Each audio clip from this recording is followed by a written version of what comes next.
Hello guys, welcome to Tech Tricks tutorial. In today's video, I will show you how to blur your video background on Zoom. So let's get started. First, you're going to click on your profile picture up here.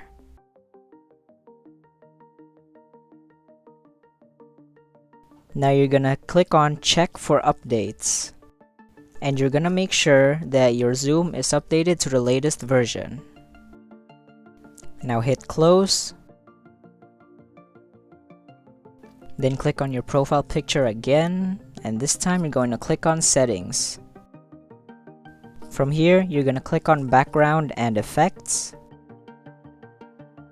Then you're going to click on virtual backgrounds. Then click on blur. Hit download. Now just wait for it to finish downloading and it'll automatically be applied.